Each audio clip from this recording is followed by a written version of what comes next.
that he doesn't like my favorite romantic comedy. He gets upset when I was call it a romantic comedy. Has anyone ever seen Gone Girl? Yes.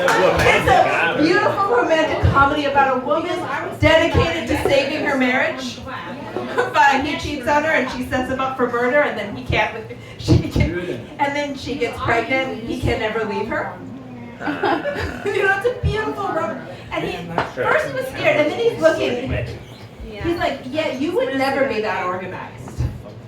To set something up like that. I mean, she was like, no sleep. Like, I'm sitting there watching like the scene where she's setting up the blood scene. So she's taking out her own blood and messing up her house, breaking everything, cleaning it up badly. And I'm like, you know what? If I was doing this, I would have passed out from blood loss. It's like, oh, I was going to set you up for murder, but now I can't sleep. I'm asleep. You got him 2 pairs of glasses? That's also the reason I would make a really bad mass murderer. My house is too messy. Like, if I was killing people, at least there'd be body parts laid around all the time. So,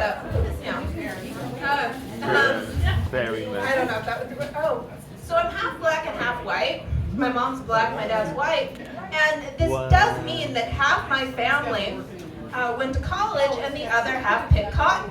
Yes, I know. But the white folks were really good at picking cotton. Wow. They were in West Texas.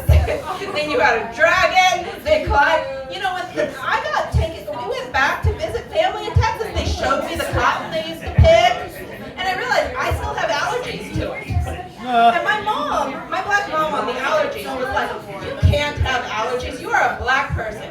Your ancestors survived the Middle Passage." I'm like, look at me. A lot of my ancestors did not. But also, an allergy to grass and plants would not have been a problem on that boat. So, yeah. 2 pairs? I'm sorry, the boat, yes, for her.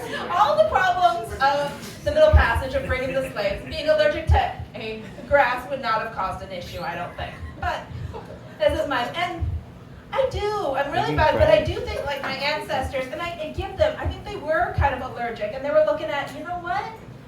Like they got there and they're like, we saw the big house, we saw where the white man lived, and we're like, we gotta live there.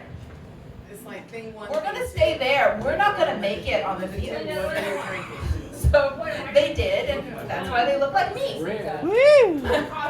My grandmother actually, she does look black, and she wrote a beautiful story in Sacramento about raising her kids called "When We Were Colored," a mother's story. Yes, it's weird when I promote that thing, but she wrote it, and she wrote it published in the '60s, and she wrote it. She was like, I wrote it so that white mothers would realize that my little black children are just as precious and just as valuable as theirs, and to please be nice to them. That was a very sweet meeting. And then I look at like my cousins now and all of us, and I go, shit, the white people were a little too nice. Like, they don't look like me. Now nobody has a butt. No one has rhythm. What? Very sad thing. We need to add some more color. And so, and sunscreen is expensive. But, especially when you burn in the shade. Light our skin. And, so I ran into actually my old ballerina, my old ballet teacher. Why? She remembered me from 4 years old. She was like, you're cute. My rhythm was so bad, she remembered me. Because she kept going, like every, she went, Go, run. Move to the music, and I didn't. And she's like trying to teach me, like, hear the music, clap. And I'm like, I can clap too. She said I was cute. She told me I would never be a ballerina. What? I was 4. Did you prove her wrong? What?